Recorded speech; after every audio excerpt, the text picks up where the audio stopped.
Tudo bom com você? Mais um quarto de cima, então vamos fazer o seguinte. Eu vou falar sobre o sorteio da Decoff. No último episódio, eu tinha dito dos ganhadores, talvez tenha sido por atraso meu, demorei demais para dar o resultado do sorteio, do episódio 2 atrás, né? O anterior do anterior. Então vamos fazer o seguinte, zerou. Nesse episódio você comenta, se você curtiu, faz o comentário que você quiser, pode comentar quantas vezes você quiser e eu vou sortear 3 pessoas para ganhar produtos da Decoff. Caneca, tem aquele copo térmico, tem sacola e tem café da Decoff mesmo, em grão ou moído. Tem 3 tipos, 3 sabores, 3 intensidades. E para você que está em Fortaleza, você pode também baixar o app e entrar no Instagram da Decoff, conferir onde tem as lojas. E se você for em uma das lojas em que eu sou associado, também você pode falar comigo por DM no Instagram que eu te dou um cupom de desconto, beleza? Mas vamos focar, você que está no YouTube, faz o teu comentário. Eu vou sortear 3 pessoas para ganhar produtos da Decoff. Deixa eu mostrar aqui. Essa sacola tá cheia de produtos. Copo térmico. Gente, eu não vou abrir não.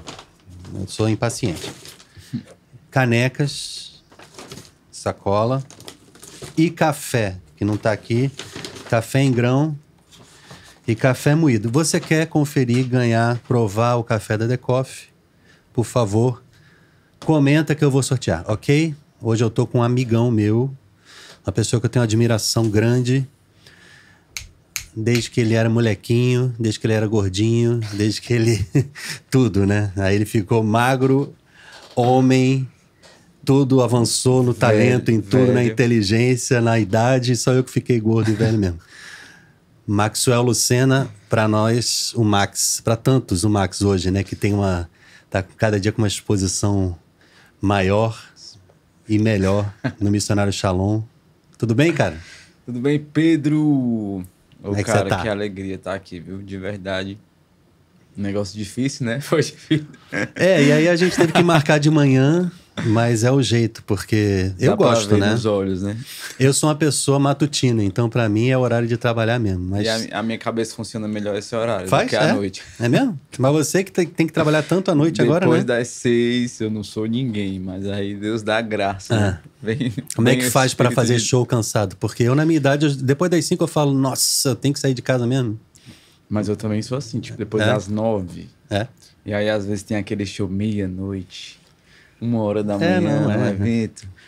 Mas dá pra dar uma descansada antes, né? Mas mesmo assim, eu acredito que seja uma graça de Deus mesmo. Porque não tem outra explicação, não. Não, acho que na hora do palco, por exemplo, se eu tenho que tocar no Hallelujah ou numa coisa assim, tô aqui. Aí a adrenalina vem. Eu tenho essa questão. Antes, as pessoas olham pra mim e dizem assim, poxa, eu acho que ele não vai conseguir fazer esse show. Exato. Aí você entra. Mas aí depois eu já fico agitado. Eu sou o contrário. Porque aí tem irmãos ali que já são ao contrário. Então, super agitados depois do show daquela...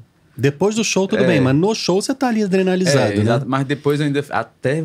depois você fica ainda? Fico um pouco agitado.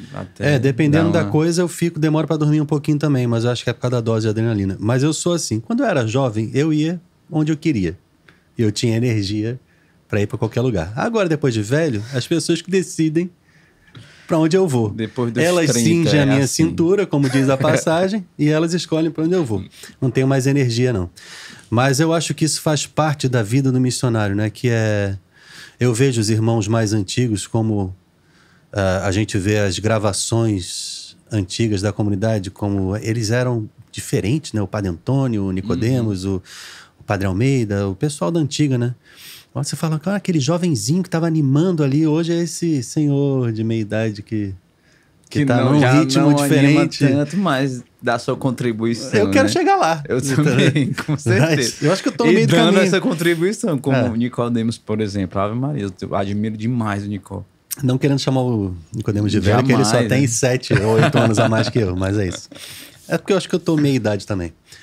Mas, meu brother, então aqui como tradição do podcast... O que eu gosto de saber é de você e da história, porque quem vê o Max no palco vê aquela porção limitada do Max. Ou, por exemplo, outros irmãos que são pregadores ou sacerdotes. Vem aquela porção limitada do pregador, né? Ou do padre. Então vamos contar sobre você. Você nasceu em Fortaleza? Nasci em Fortaleza. Como é que é o teu começo até chegar no Shalom? Bom, vamos lá. Eu nasci em Fortaleza. Na verdade, eu tenho um irmão, mas meu irmão não nasceu em Fortaleza, nasceu no interior. E os meus pais vieram para Fortaleza. De onde? Qual interior? Jaguaretama. É mais ou menos 4 horas de Fortaleza para Jaguaretama. E minha família é de lá, meus avós são de lá. E meus pais vieram para Fortaleza e minha mãe estava grávida já de mim. Então já... Ele é mais velho? Minha irmã é 3 anos mais velho. E aí, assim, quando chegamos assim, minha família chegou em Fortaleza, assim, a minha família nunca foi... Legal, ótimo, calculando a rota para Fortaleza. Ou seja, você já chegou, Siri nunca fala comigo. Aí hoje ela resolveu... Tá aberto aí. No momento do podcast, ela Mas não tem problema não, que é assim mesmo. Que é assim que funciona a nossa vida aqui. Sim, então... Sem edições. E aí, assim, minha família nunca foi católica praticante, porém católica. Então, assim, desde criança, desde pequeno, eu segui aquele batizado, muito novo, graças a Deus, batizado recém-nascido. E a minha mãe ali me introduziu numa vida cristã, bem novo. Então ela te introduziu mesmo não sendo aquela coisa assim, praticante. Ia à missa, mas não era com tanta frequência. Ela ia à missa. Mas não era com tanta frequência. Mas me introduziu numa vida cristã, no catecismo, primeira comunhão. Legal. Então vivi ali. Aí depois da primeira comunhão eu servia na igreja como coroinha. Passei 7 anos ali nesse serviço. Aí dentro desse serviço também fui coordenador dentro da paróquia. Assim, exerci serviço de liderança na paróquia. Uma vida ativa na igreja desde sempre, então. Fui. Até os 13 anos, mais ou menos. Ali, por volta dos 13 anos, eu comecei a conhecer outras realidades da vida, né? Assim, me dá a oportunidade de conhecer, também por meio das amizades da escola, sempre aquela coisa. Chega naquela fase que, poxa, eu acho que já não tá dando, né? Aquela fase que você sofre bullying porque você serve na igreja. Tem isso, não tem? Demais. Aí você começa. Não é que você não queira mais, mas você diz assim, poxa. Sente a pressão, né? Eu não quero mais porque os meus amigos fazem outra coisa e eu também quero fazer, né? E aí nessa fase foi uma fase mais difícil, mas foi aí onde eu tive minha primeira experiência com Deus. Fui convidado para um seminário de vida no Espírito Santo em uma outra comunidade que na época chamava Coração de Jesus. Se eu não me engano, hoje teve uma mudança no nome e tal. Hoje ainda existe essa comunidade. E aí fiz minha primeira experiência com Deus. Meu seminário de vida aos 14 anos. Nessa comunidade? Nessa comunidade. Por quê? Meus pais moravam em frente a uma escola. E o seminário foi nessa escola. E aí eu fui para esse seminário totalmente, tipo assim, não sabia nem o que era que estava acontecendo. Era um evento cheio de pessoas, cheio de gente. Entendi. E eu quis ir. Chegando lá, eu tive uma experiência com Deus. Teve mesmo? Sentiu assim que Senti, foi? assim, eu sempre servi a Deus. Mas a primeira vez que eu senti... interessante. Foi nessa fusão. Mas a partir daí, nada mudou na minha vida, né? Mas aí, alguns amigos ali da paróquia, da época dos coroinhas, aí, me convidaram para participar do grupo de oração dessa comunidade, um grupo de jovens. E aí eu, mesmo vivendo duas realidades, assim, tendo meu vínculo de amigos, vivendo coisas já... Aos 13 anos, por exemplo, eu nunca usei drogas, mas, por exemplo, aos 13 anos eu coloquei o primeiro gole de álcool na boca, por influência de amigos. Com 13 é cedo demais mesmo. Cedão, né? Mas não que eu considere droga, né? Um gole de álcool, porém, entendi. Mas não era só um, né? Você tinha certo, E aí, ao mesmo tempo, eu sentia que... Me sentia preenchido quando eu ia pro grupo de oração às quintas-feiras, ainda lembro o dia. E aí, em um dado momento, eu percebi... Em uma dessas situações que eu saí com os meus amigos e eu bebi mais do que eu deveria beber. Você não deveria beber, no caso, porém. Exatamente. Eu cheguei em casa com... Chamava a bala Piper, né? Que ainda existe, né? Pra poder tirar o hálito... É tipo Halls. Tirar o hálito de bebida pra minha mãe não perceber. É uma ilusão isso aí. Total ilusão. Só que nesse dia... que eu passei um pouco da conta, aquele negócio que a gente escuta no Shalom, né, de questão de... Hoje eu entendo, né, você colocar a cabeça no seu travesseiro e você se sentir profundamente vazio. Sim. E nesse dia, quando eu fui dormir, esperando toda a confusão que ia ser gerada por causa daquela situação, eu pensei, eu não preciso disso. Porque eu já tinha uma experiência com Deus. Com 14, você tá falando? Exatamente. Isso aí. Eu já tinha uma experiência com Deus, ainda que não fosse aquela experiência íntima, eu sabia que Deus existia, porque Deus já não era tão distante de mim. Eu sabia que Deus estava perto de mim. E aí eu parei e disse, eu não preciso disso. Foi uma experiência assim, só eu e Deus no escuro do meu quarto, deitado a cabeça no travesseiro. Eu não preciso disso. A partir disso, parece que eu fui tomado por uma graça mesmo de Deus. E eu fui começando... Não foi tão fácil, né? Porque, por exemplo, eu continuava com aquelas amizades, então não foi difícil, porque eu precisava de alguma forma ali driblá-las para tentar desviar. Porque eu tinha esses dois vínculos de amizade, quem me levava para Deus e quem não me levava para Deus. Aquela analogia do Moisés que vai abrindo a perna nas cadeiras. Exatamente, assim. Só que eu tava mais para quem não me levava para Deus. Porque eu ia ali no grupo de oração uma vez por semana e quando eu ia, não era assim frequente. Então aí eu precisei ir de alguma forma pedir. Na época eu não entendia como uma graça de Deus, hoje eu entendo, né? Mas para driblar, para dizer, não vou para cá, não vou para cá. E fui começando a me afastar. E aí eu fui começando a retornar para Deus e aí ser mais fiel no caminho. Nessa comunidade era bem perto da casa dos meus pais na época. Não tinha nada de Shalom ainda? Não tinha nada de Shalom. Na verdade eu conheci o Shalom. Isso era por volta de 2006. Tu não estava no Shalom, 2005, 2006. 2006 eu conheci meu primeiro evento do Shalom, que foi o Aleluia, por meio dessa comunidade. Então, tinha a galera toda se reuniu para vir pro evento. Eu não sabia, na época, não sabia o que era Shalom, que era Moisés, não sabia nada disso. 2006, e aí já entrando na dimensão do Shalom, né? Em 2006 eu vim pro meu primeiro Aleluia, conheci o Aleluia e conheci o Shalom. Gostei muito do Aleluia, achei legal, bom, mas continuei a minha vida. Quando foi em 2007, ainda estando nesse grupo de oração, nessa comunidade, eu fui para um evento que seria Eu fui para 2 shows do Rosa de Sarum, porque eu comecei a gostar bastante, porque eu era uma pessoa bem eclética musicalmente, né? Eu gostava de reggae, de rock, isso, músicas seculares. E aí eu conheci o Rosa de Sarum, na época ali do Guilherme de Sá, CD Casa dos Espelhos. É uma boa entrada na música católica, né? Para quem... De evangelização, né? Para quem tinha um ouvido bem acostumado bem com a música secular. E aí eu fui para o primeiro show do Rosa. Esse primeiro show do Rosa, quem abriu o show foi o Missionário Shalom.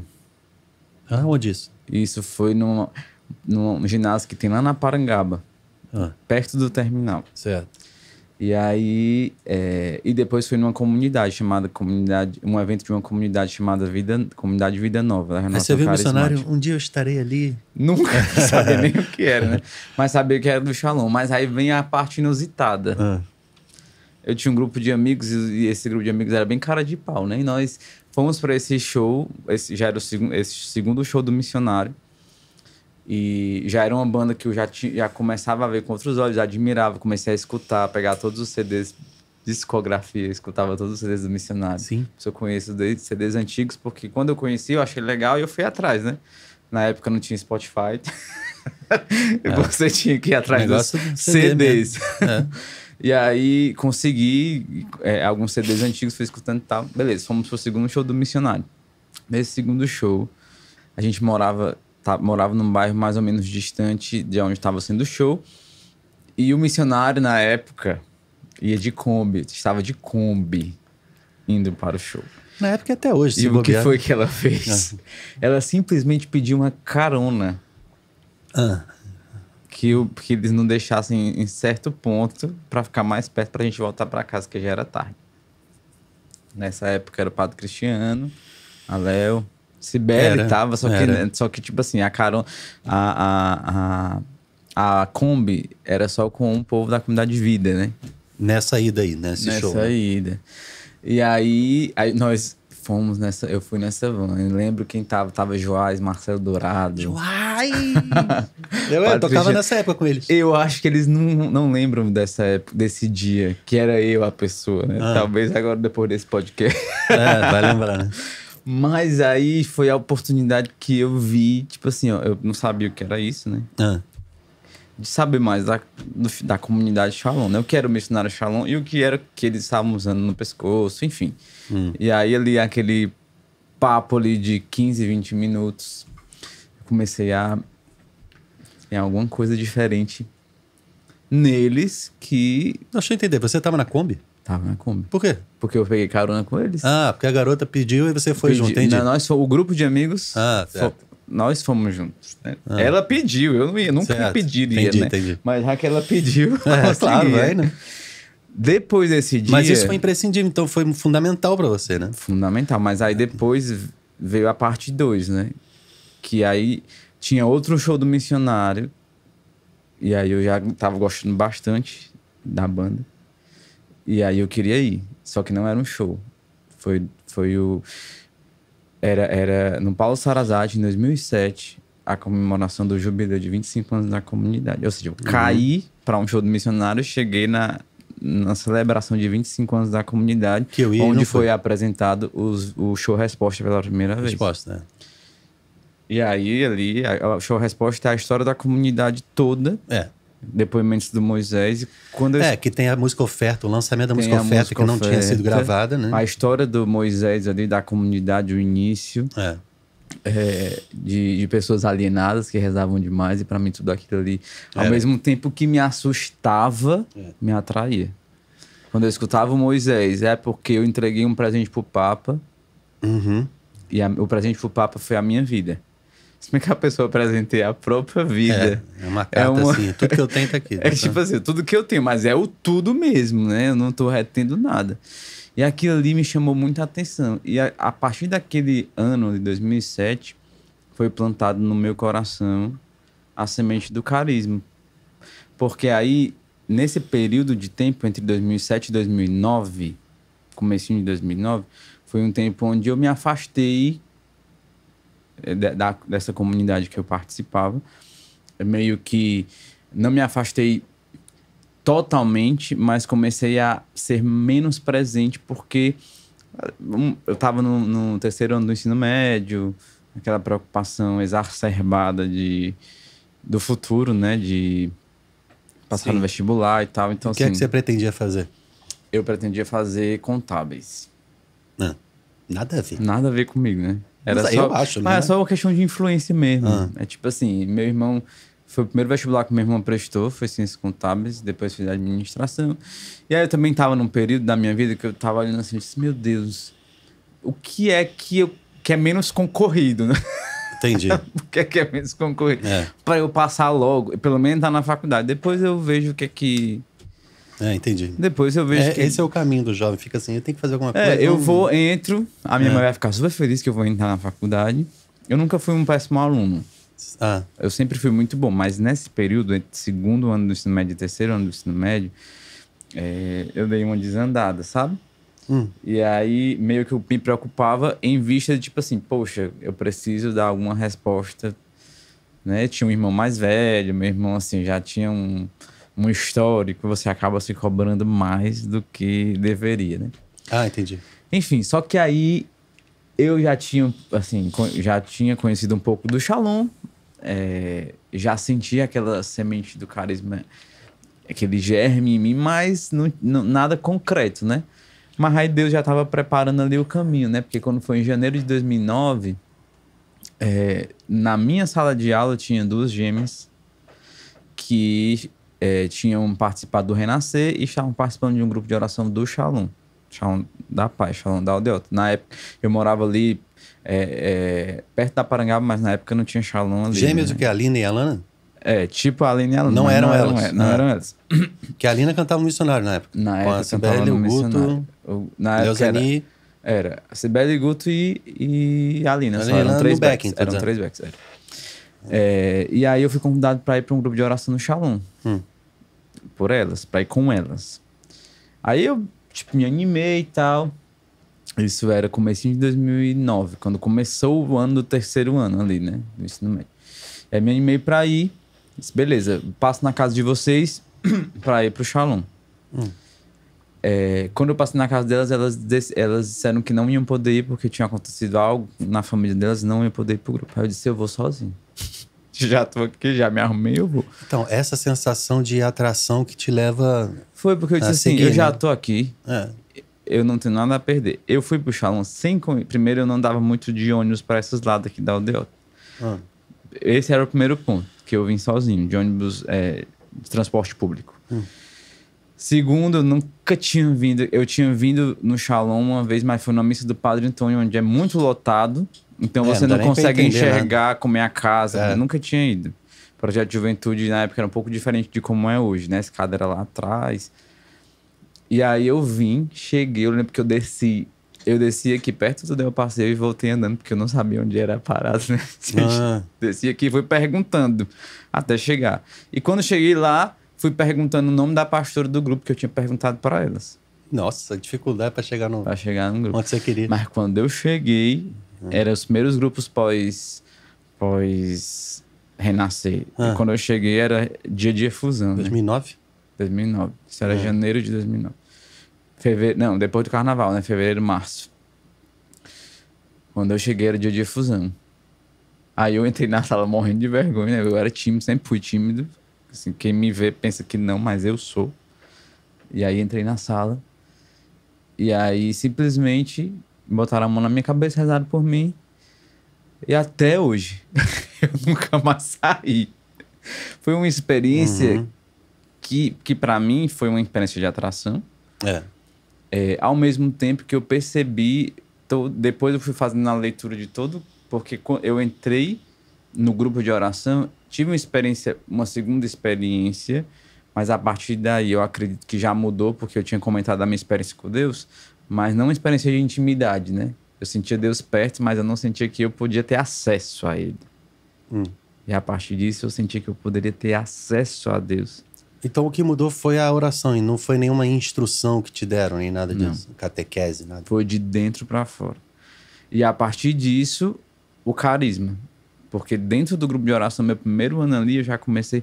Eu lia os escritos, pegava os escritos para ler e tinha uma sede de viver aquilo que eu não consigo nem explicar em palavras. Eu sei que é. Uma sede de viver, assim. Eu disse, como eu encontrei, sabe? Eu encontrei o que eu estava buscando, eu encontrei o que eu estava procurando. Isso aqui sou eu. Eu lembro que nesse primeiro ano, nas primeiras férias da comunidade de vida, eles precisavam de jovens para cuidar da casa do Papicô, aquela casa ali em frente ao terminal. E eu me ofereci para ir. Eu lembro que eu nunca tinha lido os estatutos, né? Mas lá, como fica na comunidade de vida, ficam estatutos expostos. E aí nas férias da comunidade de vida, eu tava lá, dormia alguns dias lá, pegava os estatutos para ler, ficava lendo os estatutos assim, com muita sede daquilo, né? E aí fui me identificando profundamente com a vocação. E aí foi onde tudo começou. Nesse período aí, só para introduzir, né? Nesse período aí, porque eu comecei a cantar, entre aspas, na época que eu estava na paróquia. Você sabia que cantava antes disso ou você foi descobrindo? Eu sabia. Na verdade, o cantar para mim foi assim, ó. Todo mundo canta, eu também quero. Meus amigos... Sem ter noção se sairia bonito ou não. Não tinha noção, porque eu nunca tinha tido aula nem nada. Não tinha, tipo assim, porque tem pessoas que, desde 13 anos, desde 10 anos eu faço aula de canto. Nunca fiz isso. Sempre gostei muito de música. E aí teve ali um período na paróquia que a gente precisava, o grupo, no caso dos coroinhas, precisava ficar responsável por uma missa do mês. Só que a galera da minha turma, todo mundo cantava, menos eu. Aí eu comecei a dizer, por que eu também não posso? Porque eu gosto, né? Vai que sai alguma coisa. Mas para quem tava escutando, na época, tem histórias de baixar o volume... Você acha que era ruim? Baixar o volume do meu microfone. É ruim? Eu acho que era muito ruim. Não pode ser. Muito ruim. Tem como? Tem. Muito ruim, eu tenho testemunhas. Não sei se era muito ruim, né? Mas talvez semitonado, desafinado, não estava no tom. Mas porém eu tava... tava gostando do que eu tava fazendo. Uhum. E aí comecei. Aí na comunidade que eu participava também comecei servindo na música, mas também não era... Assim, eu era o tapa-buraco, né? Se ele... O pobre, não conseguimos achar ninguém. O bichinho, né? O pobrezinho, né? Bichinho. Deixa o bichinho cantar, ele quer, né? O bichinho. Pois é, aí quando eu fui pro Shalom... Bota na missa quando eu fui pro Shalom, eu disse assim, ó, eu não vou ter nem lugar aí, porque eu acho que eu já tava cantando um pouquinho melhor, né? E o Shalom dá aquela ilusão de que o povo é fera demais, né? Aí quando você chega humilhadinho, você diz, isso aqui não é pra mim. Eu acho que aqui eu vou ter outro serviço, né? E aí foi tão assim que em 2009, em julho, tava desfalcado de homens pra cantar no Acampes. E eu já estava no Shalom, porém não tinha ministério. Foi ali. Tava desfalcado. Por que tava desfalcado? Justamente no ano que eu chego, né? No Shalom. Aí, na época, a coordenadora do PJJ, da música, por meio de outra pessoa, soube que eu cantava, né? Eu acho que eu deveria ter uma foto no Orkut cantando. Com o microfone, assim. E aí a pessoa... Ele canta, né? Orkut, então cara, foram atrás... Como é que tinha Orkut em 2009? Tinha ainda? Em 2009 era só Orkut. Não tinha Face, não, eu acho, na época. Eu acho que o Face veio 2010 pra cá. Não era. De jeito nenhum. Em 2009 eu tava servindo em Acampes, no Rio. O Orkut ainda existia nessa época. Eu lembro que a foto era tudo do bem, Orkut. Mas quando foi? 2009 não era não, cara. Vocês estão malucos. Começo em 2009, Orkut. Facebook veio depois. O Facebook veio em 2009. Então veio depois. Mas tinha Orkut até então. Exatamente, okay. Que a gente usava as duas. Não, a gente tudo usava bem, mas acabou tipo redes. 2009, né? Eu não lembro bem se era no tanto faz também. No Orkut ou se era no Face, Estão perdendo muito tempo aqui. Pode ser que seja no Face. É Facebook, com certeza. E aí tinha uma foto, aí descobri vir. E aí foram fazer uma audição comigo. Depois dessa audição, eu fui cantar na Campus. E aí quem tava no acampamento tinham poucos homens, mas... Vou até escrever um negócio aqui que você falou. Fala. Tinham muitos cantores bons. Um deles, o Morelzinho, tava na época, o Morelzinho era do PJJ, a Alina também era... Ele tinha uns 18 anos nessa época. Talvez mais jovem, acho que mais jovem. A Alina também nessa época do PJJ. Na época tinha acabado de sair, se eu não me engano, não lembro se era o Pedrão que coordenava o Ministério do PJJ, e entrou a Jamila, que hoje está na China, na Ásia, né? E aí fui para Campos. A partir desse... Aí no Acampes, o padre Antônio celebrou uma missa lá de cura e pediu uma música que ninguém sabia, só eu. Era uma música que recém tinha sido gravada no DVD da Adoração em Vida, em 2008. E aí eu cantei sozinho. Nesse momento, as pessoas olharam, tipo assim... A partir desse dia... Aquela com o Davidson? Qual foi que você cantou? Essa. Foi essa? Essa é a mais legal, mas cara. Mas na época ninguém conhecia, né?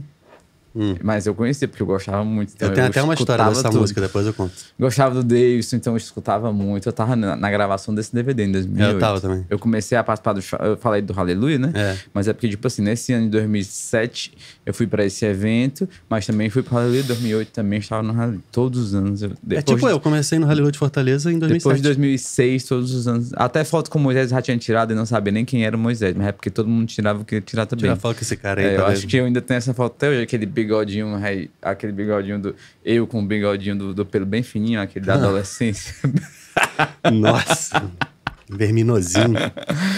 Pronto, e aí, cara, quando eu voltei desse acampamento, eu fui discernir meu ministério. Aí o coordenador do PJJ, na época, Darlan, disse, cara, eu acho que não precisa... Foi meu pastor. Cara, eu acho que não precisa mais discernir, né? Esse ministério é o lance da música do PJJ. Aí eu fiquei... E tudo foi muito rápido comigo também, vocacionalmente falando, né? Mas logo depois surgiu o Ministério Geral, e aí eu fui pro Ministério Geral. Fui ser o ajudante dos coordenadores no Ministério Geral. Ministério Geral desse, O Ministério Geral surgiu no final de 2009 ou começo de 2010. Era, a Sibeli que tava coordenando, se não me engano. Quando ela chegou do Rio, ela assumiu. 10, 11, sei lá. Que foi na época que a Lorena saiu, que foi uma das primeiras coordenadoras. E a Sibeli chegou de missão.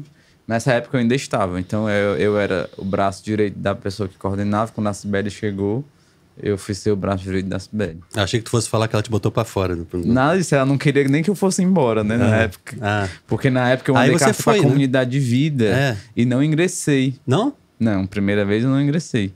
E aí a Cibele achou ótimo, né? A Cibele foi a única que ficou feliz. Eu não fiquei, mas a Cibele ficou muito feliz. Eu lembro que a Cibele trabalhava lá no Shalom da Paz. Era. Aí eu recebi a resposta numa sala e fui dizer pra ela na outra. Ela tava na outra sala. A gente tá falando da Cibele, é a minha esposa, tá? Porque alguns não sabem. Muitos não sabem. Mas sim, continua. E aí eu não ingressei. Aí fiquei ali como núcleo do ministério mais um ano. E tudo foi muito rápido mesmo, assim. Eu acredito que eu fui meio que exercendo essa liderança e os coordenadores sempre confiavam muito em mim. Então eu ajudava a fazer escala, ajudava... Aquilo que os núcleos do Ministério fazem hoje, aquilo que a Cibele fez por um bom tempo no Ministério Geral também. Sim. Ajudava a fazer escala, ajudava a fazer repertório, imprimia repertório, levava... Eu era o secretário perfeito dos coordenadores, eles adoravam, eu ajudava muito. E eu era só vocacionado na época, assim, né? Mas eu tinha um senso de responsabilidade muito grande, porque eu sempre gostei muito de aprender. Sim. Então, tipo assim, quando houve situações, por exemplo, em eventos como o fórum, que eu tava ali perto do Nicodemos e vendo ele, a forma com que ele servia no palco, a forma com que ele era atento ao Moisés, ao que o Moisés pedia. Isso eu sempre estava aqui, ó, de olho para poder aprender, porque isso para mim foi muito rico, porque depois eu fui em missão, né? E aí serviu muito. Foi para o... Aí no postulantado, que no outro ano eu mandei carta para a comunidade de vida e fui para Patos. Depois fui para o discipulado de Quixadá e depois fui para o Uruguai. CD2 no Uruguai. Não, eu achei que era Chile, não, era Uruguai, não, né? Foi Uruguai. Primeiro foi o Uruguai, depois eu fui para o Peru. Montevidéu e depois fui para Lima. E Peru depois, exatamente. Peraí, deixa eu fazer o parênteses anterior, porque eu acho que vai ser engraçado. Deixa eu ver o que é aqui. Depois você vê só um númerozinho para não ficar esse buraco, por favor. Eu quero voltar só porque eu vou falar dessa música que o Max falou do Hallelujah, da gravação do DVD do Adoração. DVD do Adoração em Vida. Sabe por quê? Eu vou queimar o filme do Davidson, mas não tem problema não, porque eu acho que foi maravilhoso. Não vou queimar o filme dele, ele que acha que é queimação. Eu sou teu fã, Davidson, mesmo queimando o filme. Ele que acha que é queimação, mas não é. Isso é uma prova do talento extraordinário do Davidson Silva, que é um dos maiores intérpretes da música católica de todos os tempos. Tendo dito isso, eu vou contar a história. Ele gravou essa música com o Valmir e ele, como sempre, fica nervosaço. Então, ele estava já atrás do palco e eu estava lá, vi e tal. Um amigo nosso, Theo, também, que é do Rio. A gente estava no backstage. Aí ele entrou, aí eu fui ver, né? Já estava na frente assistindo. Então, vocês, se quiserem pegar essa gravação no YouTube, você vai ver que ele canta após de ti. Aí dá um buraco, aí ele entra. Eu seguirei. Ele errou. Mentira. Diz ele que errou.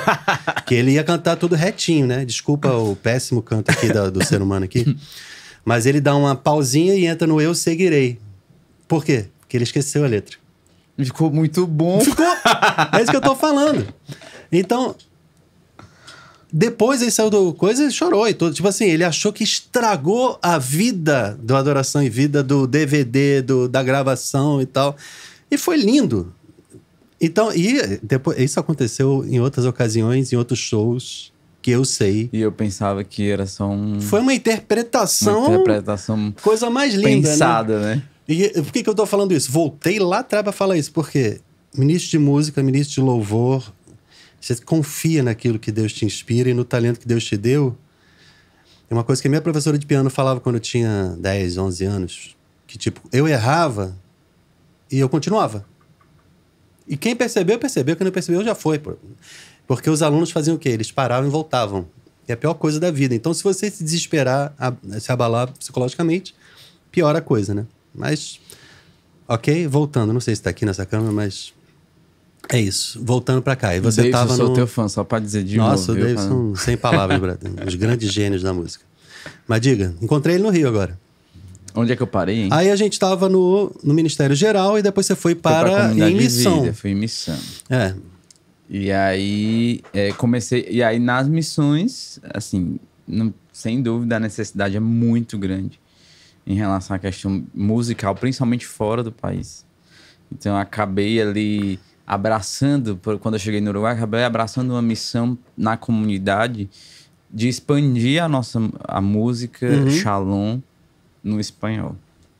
Porque eu sentia, quando eu cheguei, sofri bastante, porque assim, acostumado com muitas melodias, com muitas músicas, e a gente tinha ali tudo muito limitado. E lá era pequenininho, tinha nada e tal. Muito limitado, porque nem, tipo assim, eu gosto dessa música, tinha mas não tem pessoas? tradução, então não dá pra por cantar. Causa da tradução, né?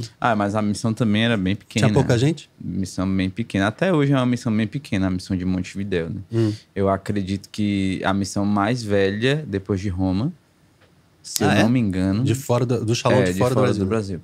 Mas é uma das menores missões em número de pessoas, porque realmente é um país difícil, é um povo mais difícil. Por quê?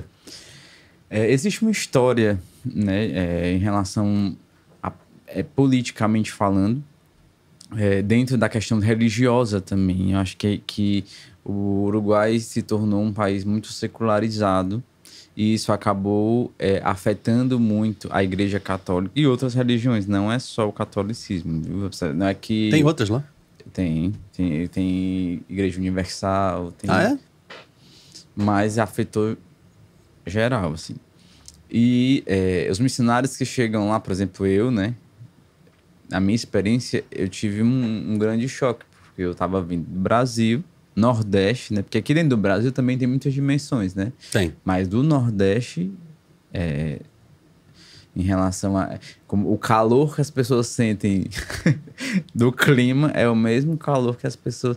E aí foi o que eu aprendi lá também, porque o fato também de ter, por exemplo, no inverno, as pessoas estão bem mais fechadas, né? A questão do clima afeta também o interior da pessoa. Eu fiquei impressionado com essa situação, porque eu vivi isso também, né? Porque eu morei lá 4 anos e meio. E quando eu acho que o pessoal é mais frio, então. Mais frio. Assim, eu vi vários... Até fui cuspido lá já, assim, tentando evangelizar. Sério? Porque a pessoa me perguntou... não era um senhor, era um adulto. Perguntou assim, por que você usa essa cruz? Aí eu fui tentar explicar, né? Porque a cruz... Eu fui falar de São Francisco, falei do tal...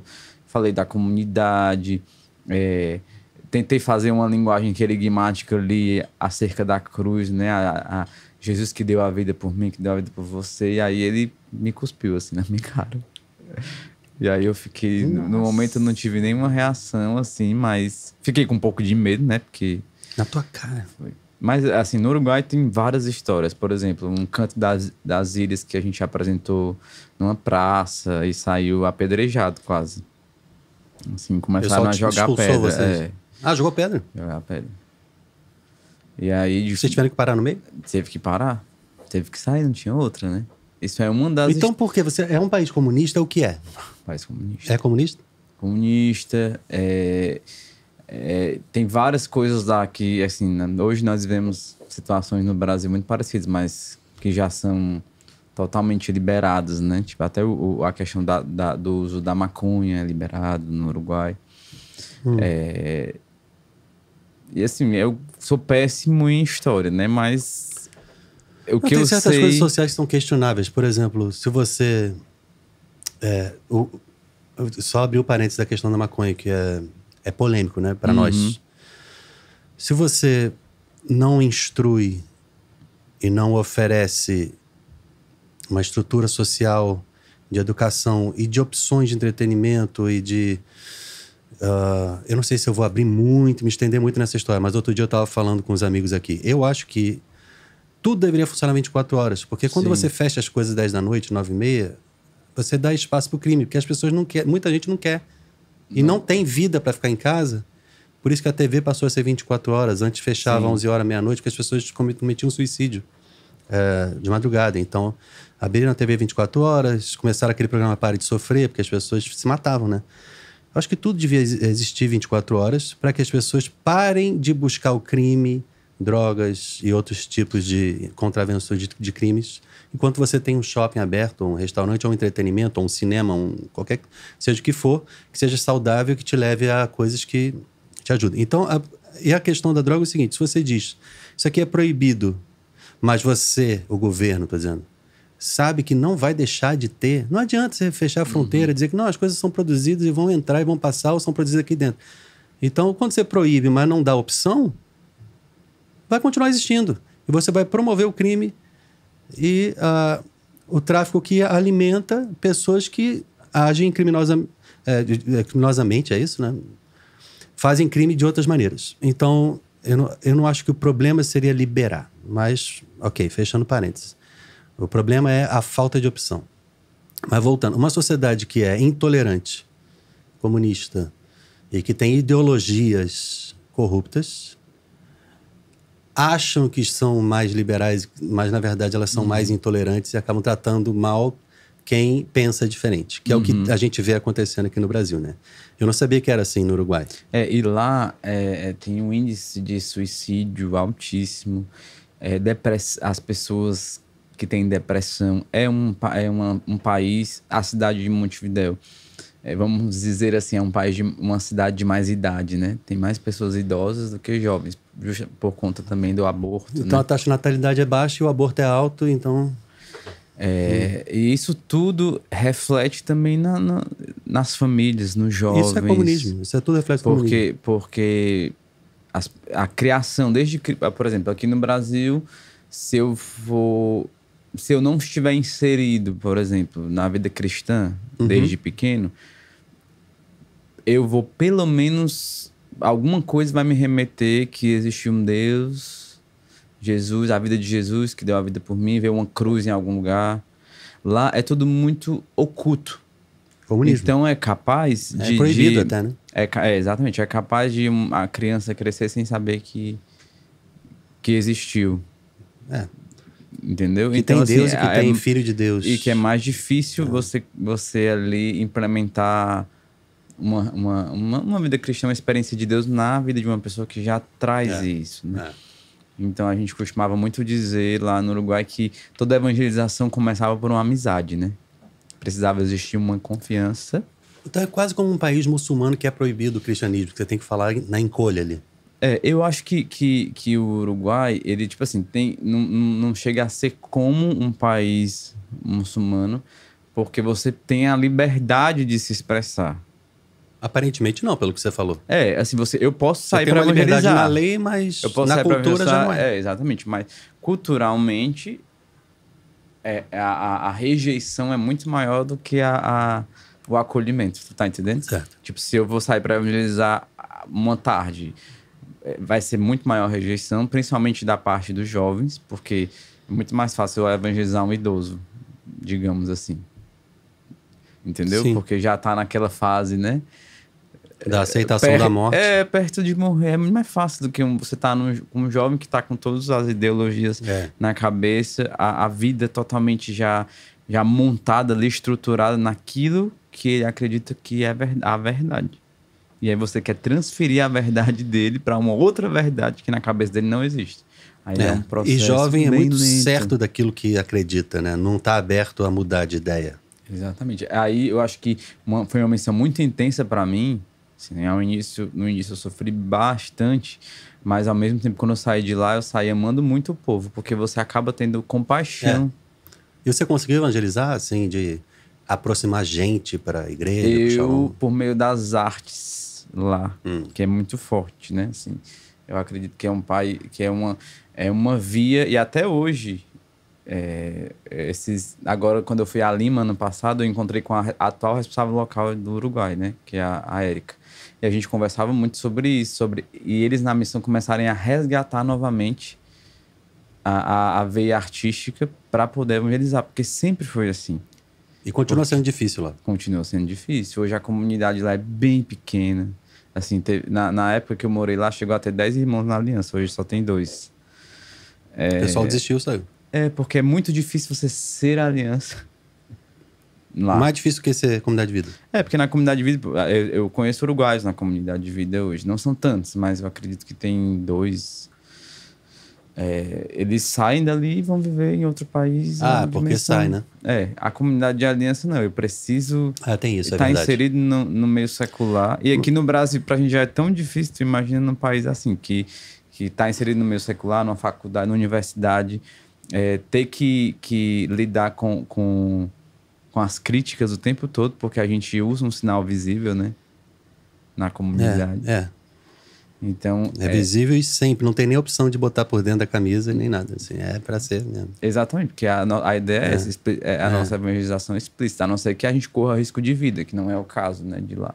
Porque aí, em primeiro lugar, é viver. Mas aí, por exemplo, eu tive uma experiência forte lá, porque eu tenho uma afilhada de batismo lá no Uruguai. E ela foi evangelizada. Eu fui para um evento de jovens que reuniu várias escolas, e aí eu fui buscar pessoas que cantavam para poder se inserir no Lodec, que a gente ia fazer um espetáculo sobre a vida de João Paulo II, que foi tão importante para mim nesse tempo de missão, porque realmente, assim, foi um grande intercessor. João Paulo II foi artista também, né? Foi. E aí eu encontrei essa jovem, na época tinha 15 anos, ou era 14 anos. E levei ela para audição, ela fez a audição, gostou, foi ficando, participou do espetáculo, fez acampamento, mas ela não era batizada.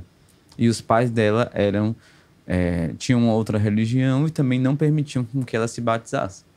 Nós chegamos, eu e a outra irmã da comunidade de vida, que somos os padrinhos hoje de batismo, né? Fomos... batizou depois de grandona, né? Já, ela se batizou com quase 18 já. E aí nós fomos pedir aos pais para que ela se batizasse. A primeira tentativa deu errado. Não rolou. Eles não deixaram, né? Como ela era de menor, eles tinham total... E o pessoal era contra a igreja, então? Contra a igreja, contra o batismo. Não acreditavam, né? Então não era bem contra, era tipo não... assim, para eles não era algo... Não era um valor, então, tipo assim, não... melhor não, então. E aí continuamos tentando, né? E aí nesse processo ela ficou participando do Shalom, a gente ficou bem próximo. E aí quando eu fui transferido para Lima, né? Quando saiu meu discernimento de transferência, era fevereiro de 2018. Saiu meu discernimento de transferência e eu não tinha divulgado ainda, né? Porque a gente recebe, depois sai a lista 3 dias depois que eu seria transferido. No outro dia eu recebo uma mensagem dela dizendo que os pais... Ela tinha voltado a pedir e os pais haviam permitido que ela se batizasse e me convidando para ser padrinho de batismo. Então, para mim foi uma experiência e um sinal tão forte, porque aquela impressão de você fiquei 4 anos e meio. Tá, vamos refletir. Quais são os frutos? Porque aí exatamente. Então, é a tua presença e a presença de Deus através de você que vai... tocando e vai aos poucos dissolvendo aquela barreira, né? Foi aí que eu aprendi que, tipo assim, 4 anos e meio de missão, ofertando a minha vida, gastando mesmo, assim, pela evangelização, valeu a pena. Entender que não são números. Não, justamente, imagina. Você pode passar uma vida sem conseguir fazer nada que sirva, né? Porque Deus me deu a graça de entender que meu tempo de missão no Uruguai teria valido a pena só por ela. Só pelo batismo. Ela fez os 3 sacramentos de uma vez, né? Se batizou. Consegue levar uma alma pro céu? Imagina que coisa maravilhosa. E se crismou no mesmo dia, assim. E aí foi uma experiência fantástica. Até hoje, assim, eu nunca voltei lá depois que eu saí, né? E eu tô com planos de voltar lá para visitá-la, porque ela é minha afilhada, né? E eu tenho um carinho muito grande por ela, assim. Ou traz ela aqui.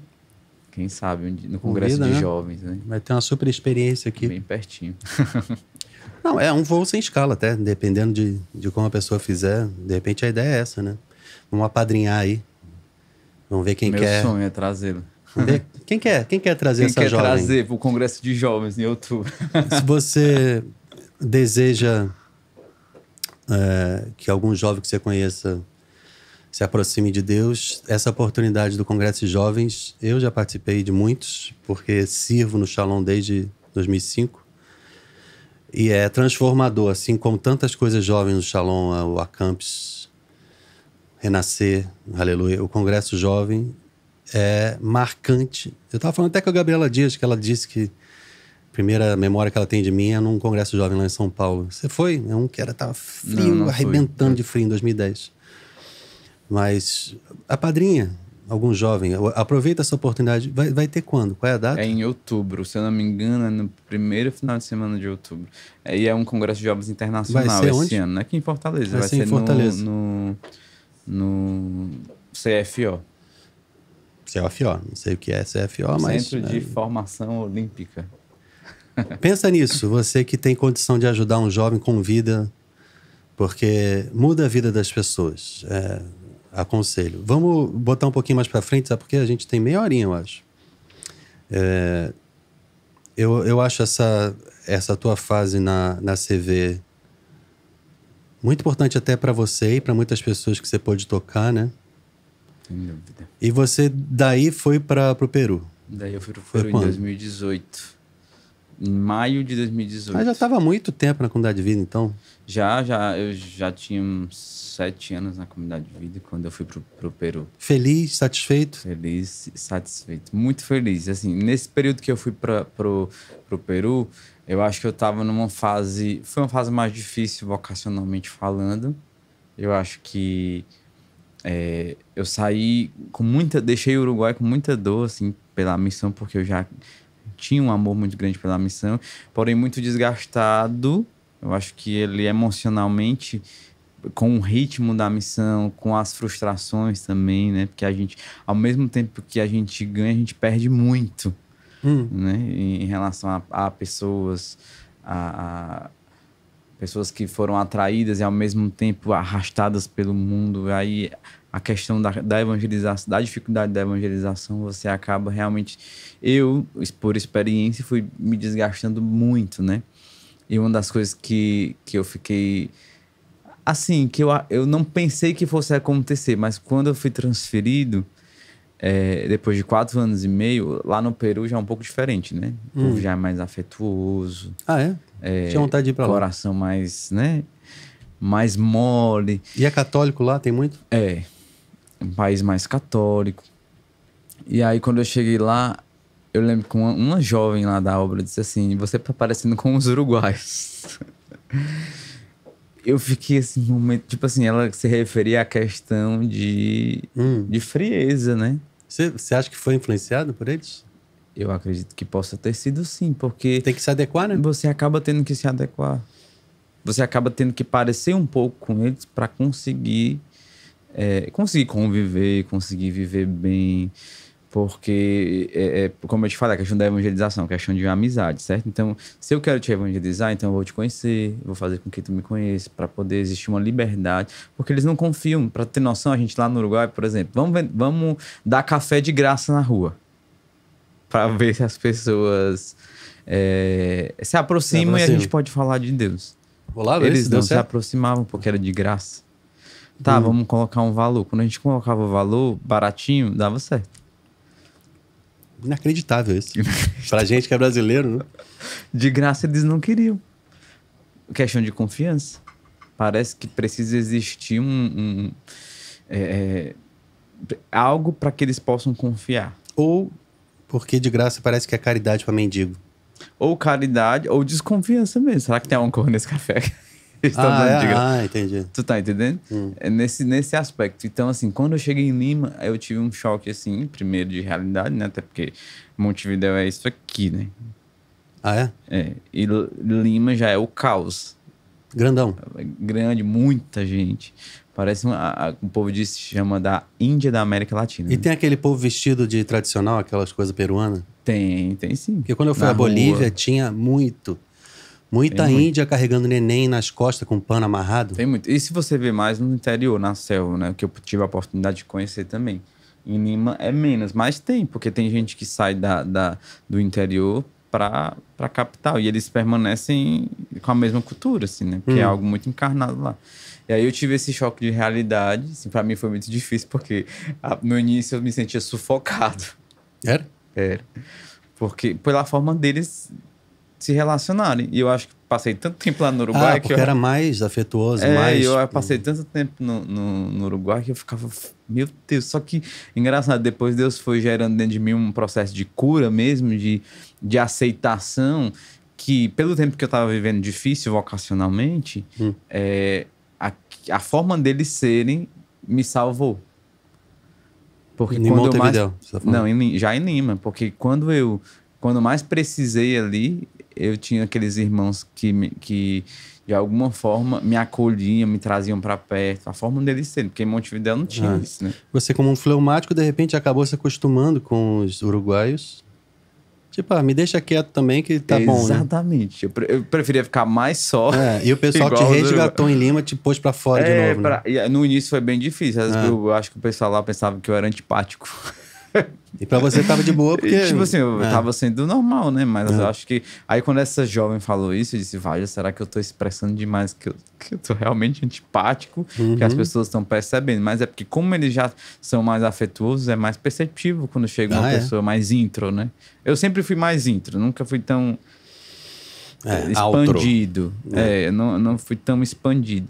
Mas eu acredito que lá no Uruguai isso se tornou muito mais concreto, né? Piorou o negócio. Piorou, porque já era assim. Aí piorou mais. Mas eu vim do Rio pra cá e o pessoal de cara já fala isso, porque aqui tem um jeito um pouco mais cantado, um pouco mais, assim, cuidadoso. Dentro do Brasil tem essas coisas. E agora, quando eu volto pro Rio, eu percebo que a galera é mais seca mesmo. Então, assim, eu sou seco porque eu sou tímido, melancólico, depressivo, tudo. Então, e eu sou carioca, então piora tudo, porque o pessoal lá é mais reto, mais direto, interessante, né? Eu lembrei uma situação que lá na jornada, nós estávamos ali num restaurante que tem o pastel de Belém mais famoso de Lisboa, né?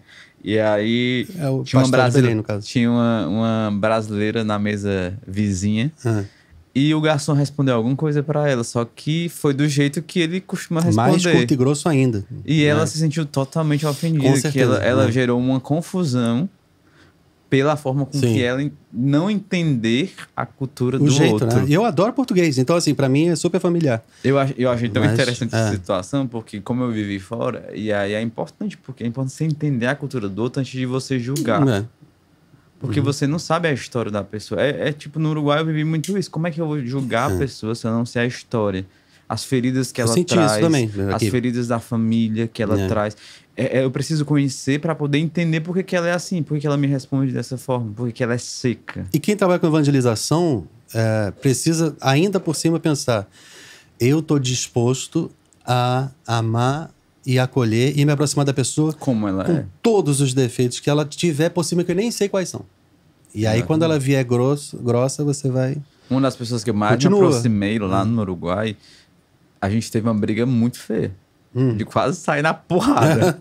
Sério? Sério. Dentro da casa comunitária, que era um jovem da obra que tava morando com a gente um tempo. De onde? De lá? De lá. E tu desembestando no espanhol, já falando tudo. Já, só que no momento da maior aflição eu saí de casa, né? Pra não apanhar. Você acha que ele ia te bater? Eu não sei, mas é uma pessoa das que eu mais me aproximei. No final das contas. Porque hoje eu conheço a história, conheci o porquê ele era dessa forma, tá entendendo? Porque às vezes a primeira coisa que a gente faz é julgar. Que pessoa agressiva, que pessoa... claro, né? Mas vai entender, e aí a partir de que você vai se fazendo compreensível, a pessoa ela começa a desarmar. Desarmar, exatamente. Diante de você. Que eu acho que é a primeira ferramenta que a gente tem que usar para evangelizar. Não é já falando, Jesus te ama, salvação. A pessoa, calma. São Paulo é o grande exemplo. Peraí, vamos falar o idioma do cara, vamos entender a cultura do cara. E como ele era um estudioso, que tinha um mestre grego, que tinha não sei o quê, que falava vários idiomas, porque estudou muito, ele sabia se adequar nas diversas culturas. E a gente precisa, se nosso carisma é para os 4 cantos da terra, explicitamente anunciar a ressurreição, morte, cruz e ressurreição. Como? Você tem que saber como sempre. Então, na nossa papel da música também. Não, aceita o meu jeito de fazer música e se adeque e se evangelize conforme eu... Imagina, não é assim, é o contrário, né? Brincava muito com essa questão de evangelizar com a vida, né? Porque São Francisco evangelizava com a vida, porque ele passava e o povo queria seguir. Aí depois que eu fui cuspido, eu disse, agora eu vou começar a evangelizar com a minha vida, que eu não quero ser cuspido de novo. Mas isso é tão concreto, às vezes a gente fala brincando. Porque eu vou evangelizar com a minha vida, porque eu não vou abordar ninguém. Eu vou ficar na praça conversando e... Não existe isso muito, não. Pois é. Só que, tipo assim, se eu encarnar essa evangelização com a minha vida mesmo, eu sou capaz de atrair uma pessoa para Deus com a minha vida. Se eu viver. É, por causa da tua experiência com Deus que transborda e não... Só não porque você simplesmente quer. a palavra, tipo assim, não simplesmente o que eu vou dizer pra pessoa, o que eu vou impor pra pessoa. Isso eu vivi muito na vida missionária dentro do ordinário da comunidade de vida. Não é muitas vezes o que eu vou dizer que vai formar a pessoa, é o que eu vivo, isso vai se transformar em informação na vida dela. Então, tem umas palavras nos escritos que se repetem, tipo, se deixar permear por Deus, né, pelo Espírito. E essa é a experiência que o Moisés tenta escrever e passar, porque... Eu percebo, desde que eu me aproximei do Shalom, pessoas assim. Que ela tá quieta no canto dela, mas você vê que tem Deus nela porque ela se relaciona muito com Deus. E você quer ser igual. Isso é um mistério, mas isso é muito importante. Parecido. É mais importante que qualquer palavra, eu acho. Exatamente. Né? E você, então, pula mais. Aí como é que você vem parar na aliança? E como é que você vem parar no missionário? Fala o que você quiser. É, né? Certo? Se quiser.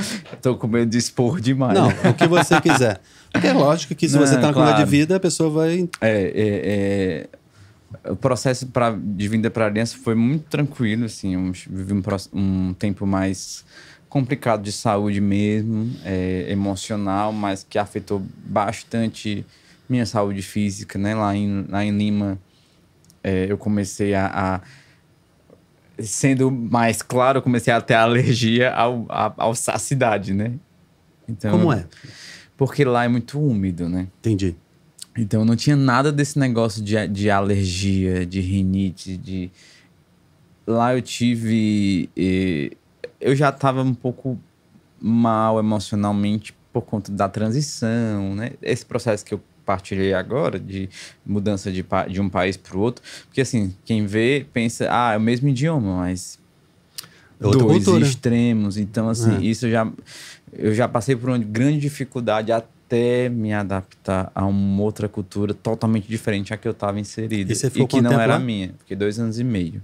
Mas demora, Exatamente. E aí, dentro desse período aí, a minha imunidade baixou, aí eu tive bronconeumonia lá, que é uma mistura de bronquite com pneumonia. Né?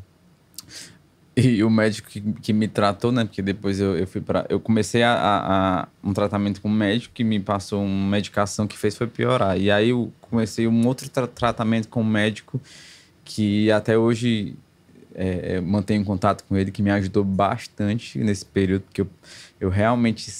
Deus me deu a graça, né? Eu costumo dizer isso, de viver esse padecimento, porque Deus foi realmente me tirando coisas que para mim eram muito importantes, né? Ali naquela época. E eu comecei a me sentir um pouco inútil. Tipo assim, até o que eu sei fazer, Deus tá me tirando. Tirou por quê? Porque eu fiquei sem voz 2 meses. Totalmente entendi. Sem voz. Eu não conseguia nem falar direito. Imagina, bronquite com pneumonia. Eu não conseguia falar, nem acompanhar eu conseguia. Tu imagina cantar. Então, pra mim era algo fora de cogitação, porque eu também não podia forçar, porque eu tossia muito. E a tosse era uma tosse seca, e essa tosse foi forçando as minhas cordas vocais, né? E aí eu vivi esse tempo, assim, meio questionado, porque ao mesmo tempo eu queria muito vir embora. Porque eu vim nesse período que eu já estava... Porque quando eu caí mesmo, eu fiquei esse período todo ali sem conseguir falar direito, me tratando. Mas aí eu vinha para o Congresso de Jovens em 2019. Estava com a passagem comprada e vinha. E quando eu vinha, o médico me disse assim, você vai para Fortaleza? Aí eu falei assim, vou para Fortaleza. Aí ele me disse assim, pronto, vai ser muito bom para o seu tratamento, porque você vai respirar outro clima. Quando ele me disse isso, eu disse, eu acho que eu não volto mais. Você não tinha pensado nisso ainda? Não tinha pensado nisso. De não voltar, não, nunca tinha pensado. Eu pensei assim de relance, mas mais porque eu realmente tava... Poxa, eu queria fugir desse clima, né? Porque tá me fazendo saúde, mal. Né? Você tem que viver, né? E aí... Mas, enfim, vim pro congresso, dei uma... Quando eu voltei pra lá, tive uma recaídazinha, que mudança de clima novamente. Você voltou pra lá e aí... Voltei pra lá. E aí depois veio pandemia, né? E foi nessa época que você... Aí na pandemia eu fui o primeiro isolado da minha casa. Você estava lá ainda? Porque eu tava com crise alérgica. E aí eu tava tossindo muito. Só que o Covid tava rodando. Então, o que acontece? Isola, porque se tem Covid. Eu tá tossindo, mas não era... E tinha quantos homens na tua casa? Na minha casa eram 5 homens. Eu era coordenador da casa. Mas era pouco até. E aí eu precisei ficar isolado. Os primeiros 15 dias de pandemia, que era só os 15 dias que o povo dizia que ia ser, né? O povo dizia assim, gente, vai ser 15 dias. Depois mais 15 dias. Depois mais 15. Eu ia embora. Desculpa. Não tinha nem como ir embora. Porque lá em Lima fechou tudo. Não foi como aqui no Brasil. Aqui no Brasil passou um bom tempo e tudo acontecendo muito normalmente. Você veio pra cá que ano? Eu vim pra cá em 2021. A pandemia começou em 2021, em março, não foi? 2020. 2020, foi 2020. Março de 2020, quando foi em agosto de 2020, eu voltei pro Brasil em um voo de repatriação. Da Embraer? Não, era da Latam, mas era um voo contratado para poder trazer brasileiros. Não era um voo normal que você compra na internet. Era um voo que eles divulgaram. Vai ter esse... Era o 12º voo de repatriados do Peru pro Brasil. Só pra vocês saberem, a gente interrompeu a gravação ontem, por problema nenhum, porque não deu mais tempo mesmo. E a gente voltou hoje cedo, então a cara de sono continua a mesma, porque estamos de manhã de novo, no dia seguinte. E às vezes eu falo isso no podcast. Tem episódios que são especiais. E às vezes fica difícil de marcar, difícil de acontecer, difícil de fazer. E eu atribuo isso ao valor que ele tem para a eternidade, para a vida das pessoas. Por exemplo, do Padre Vitinho, gravamos tudo e perdemos, porque deu um problema na luz. E o episódio foi perdido. Eu mandei para técnicos fora do Brasil, pra você ter noção. Não conseguiram recuperar todo. E a gente vai gravar de novo. Então, é só um spoiler de uma coisa que para vocês nunca aconteceu. Mas aí, Max, a gente estava falando sobre a tua vinda da Comunidade de Vida e o porquê. Então você começa do começo mesmo, esse trecho aí. Meu retorno, né? Então, como eu falei que eu morei no Uruguai, morei no Peru. Mas antes de sair da Comunidade de Vida, eu vim para a missão de Natal. E já estava no período pandêmico, né? E aí eu cheguei a contar que eu voltei para o Brasil em um voo de repatriação. Eu não sei se eu... Falou, mas também você fala agora, se eu cortar, eu corto antes. Porque eu fui transferido... Deixa eu aproximar só um pouco. Eu fui transferido da missão de Lima para Natal, mas não tinha... Tava todos os aeroportos fechados. E aí eu demorei mais ou menos 2, 3 meses esperando e os aeroportos não abriam. Então surgiu esse 12º voo de repatriados de Lima ao Brasil. E aí eu pesquisei, não era um voo gratuito. Existia um valor, sim, existia um valor. Não era um valor... Não era muito caro. Não era tão caro como um voo normalmente. Só que era um voo somente de Lima a São Paulo. A Latam se deu benzinho, né? Porque podia ter feito um negócio gratuito, né? Era somente de Lima a São Paulo. Em São Paulo eu ficava... tipo, se vira, né, brother? Entrou... Se vira, porque no Brasil já tava tudo... Cobraram e ainda não te deixaram em casa, né? Pior. Não me deixaram em casa. Graças a Deus que eu tenho família em São Paulo. Meu tio me acolheu lá em São Paulo ainda por 6 dias. Eu ainda fiz uma entrevista pra CNN. Caramba! Foi muito hilário. Lá no aeroporto? Não, eu cheguei em casa e eles... Porque tinha o meu contato, né? Desde Lima tinha o meu contato. Então eu cheguei na casa do meu tio e aí recebi essa ligação. Aí foi uma entrevista via rádio, né? Assim, eles ligaram, chamada de vídeo, porque eles queriam saber a sensação de eu estar retornando pro meu país em um voo de repatriados, porque... Tava tudo fechado, ou seja, não tinha como voltar mesmo. Eu tenho vocação para ser celebridade desde sempre, né? Engraçado, porque muitas pessoas que viajaram comigo têm histórias muito... Pessoas que foram ao Peru, trabalham 3 semanas no Peru... Não, 3 semanas no Brasil e 1 semana no Peru. E sempre fazem essa viagem. E eles estavam, presos no Peru faziam 5 meses. sem conseguir voltar para casa. Por quê? Por conta da pandemia, porque tava tudo fechado. Não dava para sair. Não dava para sair. A minha história eu acho que era mais tranquila, porque eu tava esperando assim, eu tava, se acontecesse, tudo mas bem. Mas você tava bem onde estava também. Se não acontecesse... Quer dizer, fora... Bem eu não estava, porque assim, tava de saúde... Fora se isolar num quarto dentro de casa. De saúde física não estava, assim, tava precisando realmente... Porque quem é da comunidade de vida mora com outras pessoas, então o procedimento é... você tá doente, a gente não tá, fica num quarto. De no mínimo 7 dias. Fica num quarto, aí a pessoa, coitada. Então, tipo, se ela morasse sozinha, ela ficava na casa toda, ao menos, né? Aí, assim... Sem contato nenhum com os irmãos, enfim. Deixa a comida na porta. Deixar a comida na porta. Assim, e a pessoa, na hora de lavar, tem até medo de lavar o prato ainda do... Com muito cuidado, né? Ou manda você lavar no banheiro, como é que é? Não, era... Que aí é absurdo, pegava né? o prato sujo. Mas então, aí banheiro, nem tinha banheiro no quarto, detalhe, é fora, né? Depende da casa que você morava. Aí você tinha que sair rapidinho. Que tem, assim, geralmente na comunidade eles faziam essa seleção. Os quartos que tinham banheiro, eram os quartos de isolamento. Ah, né? Tá. Realmente, pelo menos na casa isso, que eu né? morava, lá em Lima, tinha a casa masculina e embaixo tinha como se fosse um porãozinho, mas era um quarto onde tinha um banheiro também. E aí lá isolavam as pessoas. É o quarto do infectado. Era o quarto do infectado. Aí quando tinha... Masmorra. Eu fiquei doente, me isola. Aí se outro ficar também, isola junto comigo. Você pode ser que ele nem esteja... bem-vindo! Nem a mesma coisa, COVID, né? Mas a vida comunitária, Você tá né? com o quê? Não sei, agora pega feliz, junto. Vida alegre, assim, todo mundo unido na alegria e na dor, na saúde e na doença. Sim, aí tu veio. E aí vim... E aí passei um tempo de férias na casa da minha família, fui para a missão de Natal. E na missão de Natal eu fui treinando esse processo de discernimento para vir para a comunidade de aliança em uma profunda abertura assim, a Deus, à comunidade. Porque eu realmente, pelo tempo que eu vivia, como eu estava também de saúde, eu ia entendendo que eu precisava desse tempo. E que eu precisava realmente retornar. Foi um processo difícil, porque foram quase 10 anos vivendo ali a vida missionária, vida comunitária. Eu sempre amei muito a comunidade de vida, né? Sempre me identifiquei muito, então foi um processo difícil, ao mesmo tempo que dentro desse processo eu escutava a voz de Deus e sabia que Deus queria que eu desse esse passo. Foi confuso, você não sabia por quê também? Até lá eu tinha, assim, sabia que eu precisava entre aspas, descansar psicologicamente, mentalmente em alguns aspectos. E essa era uma necessidade minha. E você partilhava isso? E eu partilhava isso com a comunidade. Mas houveram coisas que foram acontecendo já depois que eu voltei, que eu realmente fui acreditando que realmente eu deveria ter voltado. As coisas foram sendo reveladas depois que você veio, né? Uma delas foi a questão do meu pai, né? Que quando meu pai já era renal. Meu papai fazia hemodiálise faziam 5 anos mais ou menos.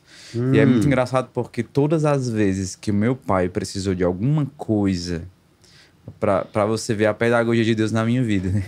Todas as vezes a primeira vez que o papai foi internado, quando descobriu o problema nos rins, eu estava de férias pessoais. Eu morava no Uruguai e eu estava de férias pessoais e o papai precisou ser internado. Eu lembro que nesse período de 22 dias que eu estava de férias, eu fiquei... Era um dia sim, um dia não, eu ficava com ele no hospital.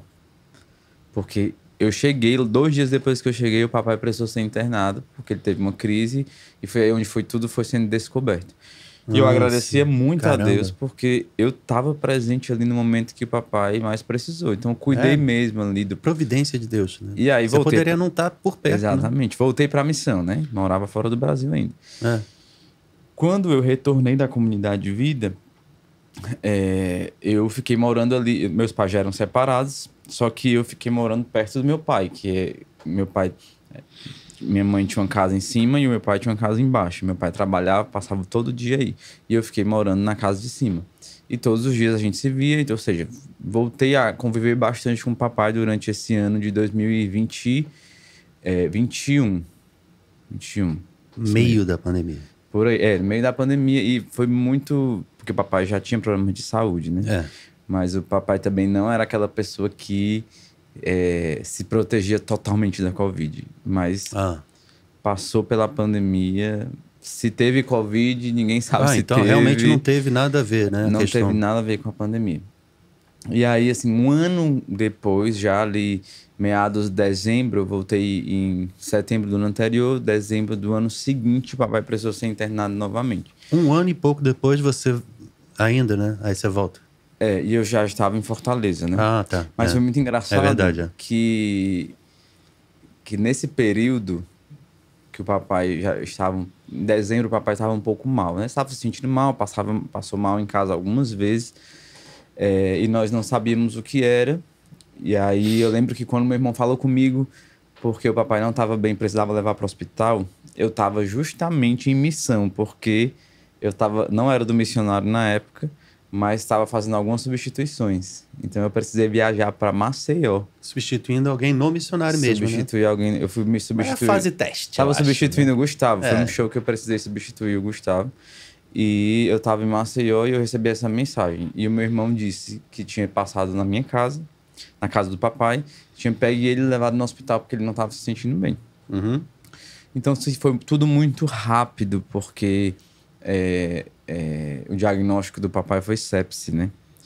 A infecção generalizada. Então, assim, ninguém sabia, os médicos não sabiam o que era. Então, ele foi tomar simplesmente um soro no hospital, ficou 6 horas num leito normal, depois foi transferido de hospital e já foi para UTI. Porque precisava descobrir o que é que ele tinha, mas ninguém sabia, né? Então, foram 6 dias ali na UTI, que também... Demorou esse tempo todo para saber o que era? 6 dias e, assim, depois que o papai faleceu, é que tiveram um diagnóstico, laudo... Só depois? Só depois. E esse laudo, ele nem é 100% certeza, porque eles não sabiam o que é que diz? A raiz da infecção, né? Uma infecção que não sabe de onde vem nem o que é. De onde vem. Não, soube que foi a infecção generalizada, mas não sabe a raiz. Pode ter sido algo que foi ingerido, pode ter sido... Meu pai tinha 2 semanas atrás extraído um dente. Pode ter sido pela via do dente. Nossa, é muito raro isso. Exatamente. Então, foi algo que até hoje a gente não sabe bem, né? Uhum. Mas acredita também que por conta dessa... Porque não foi simplesmente os rins, né? Eu acho que foi o todo. E a imunidade dele, que já o problema é esse. Que já era bem fragilizado. Então, se você tem um filtro que não filtra o sangue direito, você vai ficando todo suscetível, né? A doenças, né? Nesse processo eu tive 2 experiências. A primeira experiência foi da providência de Deus, né? Do processo que eu vivi perto do meu pai. Eu fazia uma leitura, né? Deus sabe da minha história com meu pai. E ele sabe da minha necessidade de estar aqui nesse momento. E ali eu estava, né? Foram 6 dias bem angustiantes, ao mesmo tempo que eu conseguia ver sentir uma paz, porque eu sentia que o que estava acontecendo ali era providência de Deus. E eu estava ali por providência de Deus. Não sabia que isso ia levar o meu pai a óbito. No começo foi como mais uma vez meu pai foi internado. E vai sair dali. Meu pai tinha 60 anos, né? E não era incomum estar internado, né? Não é incomum, porque ele já 3 vezes na semana ele já ia para a policlínica por conta da hemodiálise, né?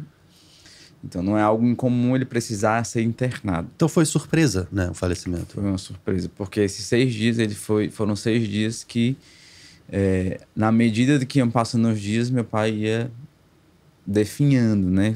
Vamos dizer assim. Foi no 5º dia de internação, ele precisou ser entubado. Então, nesse dia, meu pai, como já falei aqui no início, não tinha vida cristã ativa, né? Meu pai acredita em Deus, mas não tinha esse costume de ir à missa e também não praticava a religião católica, mas eu aprendi a fé cristã por meio deles. Então, sim, é verdade. E meus avós, a minha avó, que é mãe do meu pai, crê muito, tem muita fé, né?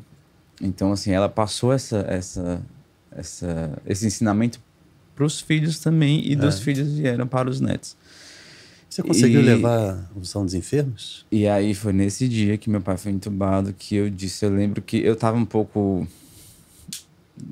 desnorteado com a situação, né? Porque como meu pai estava em UTI, então só ia eu ou meu irmão pro hospital todos os dias. E aí nesse dia que demorou, os médicos não deixaram que a gente entrasse no horário da visita. A gente achou um pouco estranho, já estava um pouco preocupado, porque eles diziam que não podia entrar e nem diziam que era, né? Logo depois de um tempo que eu subi, e aí eu descobri que o papai tinha sido entubado. Então eles estavam no processo de intubação no horário da visita e a gente não pôde entrar. Nesse momento eu fiquei um pouco desnorteado. Minha primeira reação foi mandar uma mensagem no WhatsApp. Eu lembro que eu mandei no grupo, eu acho que é esse grupo que tem, de amigos que a gente tem, e disse: preciso de um sacerdote. E eu lembro que Quem falou isso? Eu falei. Eu só falei isso, preciso de um sacerdote. Num grupo, Foi. Aí eu lembro que a Cibele, junto com a Suzy, foram atrás de um padre da comunidade, eu lembro disso. E o padre Romulo foi lá na mesma noite. E eu tive uma experiência forte com a situação, porque eu não pude subir com o padre, né? Porque meu pai ainda estava em UTI, então ele subiu sozinho. Eu desci, o padre subiu. E o meu pai já estava entubado, já não falava. Mas estava consciente. Consciente, mas quando eu estava lá, o papai não movia, né? Não se movia. Mas o médico me disse assim: tudo que você fala, ele escuta. Quando o padre Rômulo desceu, o padre Rômulo me contou que durante a oração dos enfermos, os batimentos cardíacos subiram, a frequência cardíaca subiu, e ele movia os dedos. Então eu tive uma experiência muito forte, porque parecia que aquele momento ali, quando o padre me disse isso, naquele momento ali meu pai tinha um encontro novamente com Deus. Finalmente, não um encontro da morte, mas um encontro da experiência. Da vida. Da vida com Deus. Né? Porque meu pai ainda não estava morto. Né? E quando nesse dia eu falei com o médico e perguntei pro médico e disse pro médico: seja muito sincero comigo, eu não quero saber meias palavras, eu quero saber se meu pai vai ou não sobreviver. E o médico disse: ele pode reagir à intubação. Nesse dia o médico falou. Mesmo assim... Era o 5º dia. Era o 5º dia. Mesmo assim, eu quis um sacerdote para ministrar a unção dos enfermos sobre ele. E aí no outro dia, 24 horas depois, que era o horário da visita, fomos novamente. E aí quando eu já subi, eu já realmente não via o meu pai, né, assim, como eu gostaria de ver. E aí o médico que estava de plantão nesse dia já me disse: o seu pai é o caso mais grave dessa UTI, e ele já pediu que, isso era mais ou menos 6 horas, já pediu que deixasse aberto para que os familiares pudessem ir visitá-lo. A UTI já estava aberta, no caso o leito, né, dele de UTI já estava aberto para que nós ali depois, no outro dia pela manhã, já pudéssemos ir, porque a visita acabava por volta das 8, a gente podia ficar até por volta das 8, mas no outro dia a gente poderia ir, porque o papai provavelmente não resistiria. E aí, naquele momento, eu fiz uma oração, assim, claro, chorei bastante no momento, porque é muito difícil você ver aquela situação e não poder fazer nada, né? Mas, ao mesmo tempo, eu dizia para Deus: por favor, porque meu pai sofreu muito nesse processo da doença e esses dias na UTI. E eu pedia para Deus, se realmente eu tenho certeza, depois de ontem, que o céu do meu pai está garantido, que a eternidade do meu pai está garantida. E eu pedia muito para Deus que não fizesse sofrer tanto, porque ele já havia sofrido muito. E eu já sabia que se ele viesse a óbito, ele teria a eternidade garantida. Então eu pedia muito a Deus isso. Isso era mais ou menos umas 6 horas da tarde. E aí nós começamos a avisar familiares e eu estava totalmente programado para voltar no outro dia, 6 horas da manhã, para passar todo o dia ali vigiando, né? Sim. Voltei em casa somente eu voltei em casa para tomar banho, já era mais ou menos umas 7h30. Quando eu saí do banheiro, tinha uma ligação não atendida de um número desconhecido. Hospital, né? Na hora eu pensei: hospital.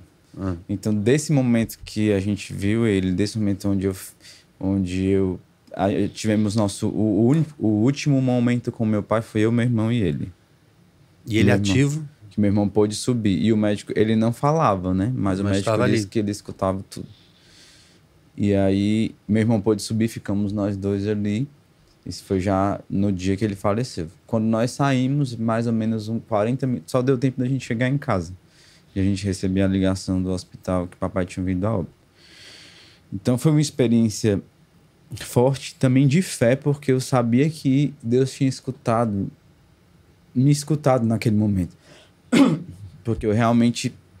Era um momento de grande dor, ao mesmo tempo que eu senti uma paz tão profunda, porque eu sabia que realmente meu pai agora, naquele momento, estava descansando. E descansando no melhor lugar que ele poderia estar. E você ajudou a providenciar a coisa mais importante da vida dele. E aí eu fiz essa leitura também, né? No meu processo de retorno. Porque a minha família, como eu já repeti várias vezes, por mais que seja católica, mas eu não sei se ninguém teria essa iniciativa Não, talvez nem pensasse nisso. Não pensasse nisso, naquele processo que meu pai estava vivendo. Talvez fosse algo irrelevante, mas que para mim não era. Né? Eu lembro que o papai faleceu ali por volta das 7h30 e a gente foi para o hospital para resolver os trâmites, né? E eu lembro que eu precisei reconhecer corpo, né? A gente, por mais que precisa ter esse reconhecimento. É o processo. E aí foi aí onde veio a minha segunda experiência, porque quando eu vi o meu pai ali no necrotério, né, onde colocam ali envolvido em uma bolsa plástica, né? E aí eu dizia, vivi uma experiência ao mesmo tempo que eu vivi uma experiência de céu, eu vivi uma experiência de aqui neste mundo, nesta terra, nós não somos absolutamente nada. Então, do que adianta... Eu vivi uma forte experiência da vontade de Deus na minha vida. Do que adianta eu ter tudo se eu perco o que é mais valioso? Porque tá aqui. Aqui, pro mundo, isso aqui é uma matéria que vai se acabar. Eu consegui ter essa experiência no meio da minha angústia, né? Porque ali era o sofrimento da perda do meu pai, ao mesmo tempo que precisava resolver trâmites, né, que precisam ser resolvidos, e só tinha eu e meu irmão para isso. Meus pais já eram separados. Então, assim, eu tive essa experiência mesmo de eternidade e também de cumprimento da vontade de Deus. Eu não, vale a pena eu estar fora daquilo que Deus quer para a minha vida.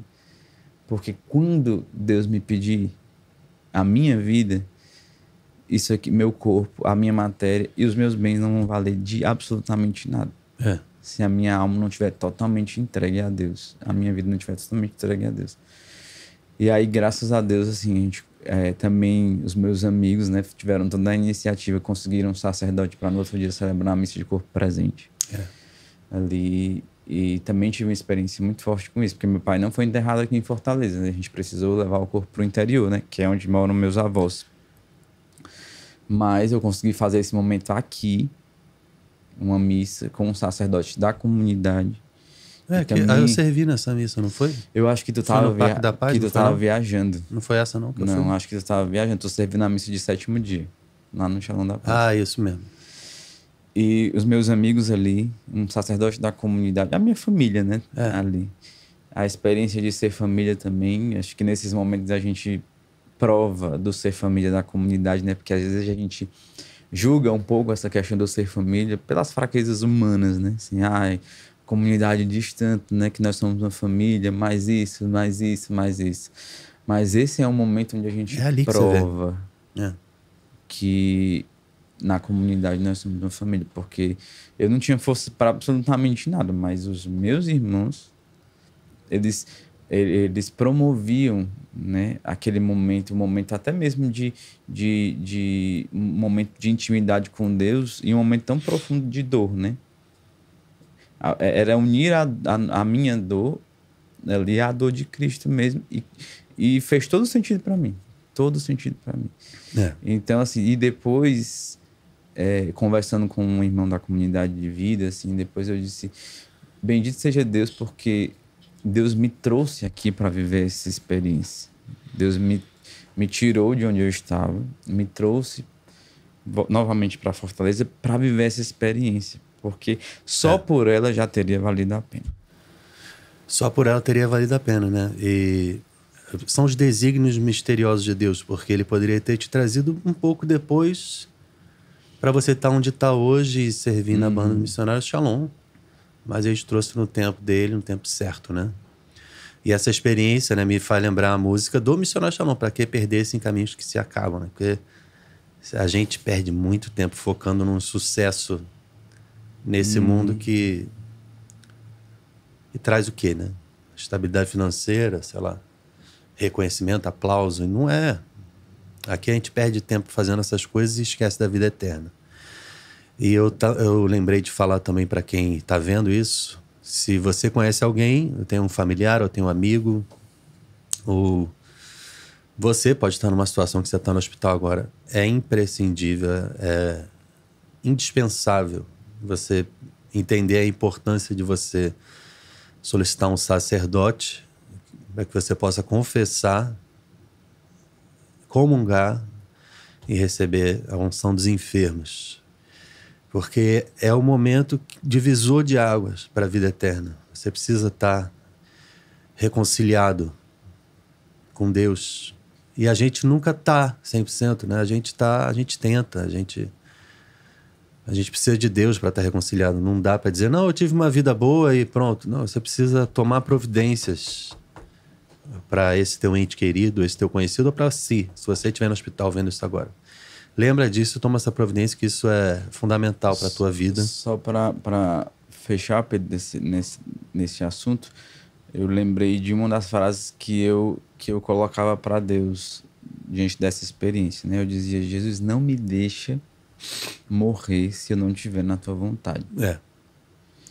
Porque nesse momento eu senti uma angústia tão grande, porque, tipo assim, eu tenho medo, porque eu só tenho hoje, né? E eu senti um pouco de medo, tipo assim, de morrer, mas não tá na vontade de Deus. Então, e depois não tem mais jeito. Era um pedido que eu fazia para Deus. Me indica o caminho, porque eu não quero morrer fora da tua vontade. Porque eu sei que é ela que é o mais importante. É ela que me planifica. Não são as coisas, porque tem um primo meu, né, que eu trabalho com ele hoje, que diz assim, é porque tu não é muito ligado nas coisas materiais, tu não é ambicioso, né? Porque é algo tão... Ele falou isso? Falou, porque assim, pra ele a ambição é o quê? É você querer crescer. Você é o sentido da vida. Crescer, sempre tá, né? E eu aprendi a não ser assim, mas também é uma graça, né? Porque... Hoje, não é que as coisas materiais não me atraem, porque se eu for dizer que não me atrai, eu estarei mentindo. Claro. Né? Mas para mim não é o mais importante. O exercício é esse, é tentar se desvencilhar, desapegar. Eu acho mas naturalmente a gente tem as coisas atração. que eu vivi também, pronto, a experiência que eu vivi no Uruguai, né? Aqui no Brasil a gente costuma muito sair, por exemplo, se a gente vai sair, a gente tem que sair para comer em algum restaurante, a gente tem que... Lá, eles são muito simples. Uma convivência, eles vão pro parque, sentam no chão, compram 2 pacotes de batata frita no supermercado, um refrigerante, e eles são felizes. E o mate, né? Não pode faltar o mate. O mate, o né? O mate. Assim, eles chamam partilhar o mate, né? Assim, que eles... Cai na boca de todo mundo. Eu só fui a Punta del Este uma vez, fiquei 3 dias, sei lá. Eu não conheço o Uruguai direito. Eu fui a Punta del Este também. E aí eu fui aprendendo como as coisas mais simples podem se tornar as coisas mais belas e fazer a pessoa feliz. Porque, às vezes, quem tem muita coisa, né? Eu tenho experiência de conhecer pessoas que têm muito dinheiro, mas que não têm a Deus. E parece que a pessoa vive num profundo vazio. Não, e ela sabe que falta. Ela sabe que falta. Ela não sabe o que é, mas ela sabe. Porque eu acho que ela tem esse profundo sentimento de solidão, porque o dinheiro, ele até traz satisfação. Mas ele não te dá amor. Ele te traz satisfação, mas ele não te dá amor. E não é uma satisfação que planifica. É uma satisfação de conquista momentânea. E dois exemplos. Primeiro, o Will Smith, que eu vi outro dia, ele dizendo: chega uma hora que você tem tanto dinheiro que você comprou absolutamente tudo que você imagina e precisa. O que você precisa já está há muito tempo que você já tem. Aí tu fica inventando coisa, né? Só que você não tem plenitude. Nada que você compre, ou providencie, ou construa, te dá satisfação se você faz coisas que são altruístas, que beneficiem outros. Então você pode focar a tua atenção nisso. Mas sempre tem um espaço na tua natureza que é de Deus e que nada preenche. E mesmo que você tente preencher, você não tem a sensação de plenitude, né?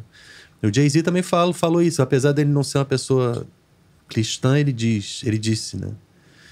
Ó, se você tá gastando teu tempo para ficar rico e você acha que isso vai te fazer feliz, esquece, pode parar. Não é, nem adianta.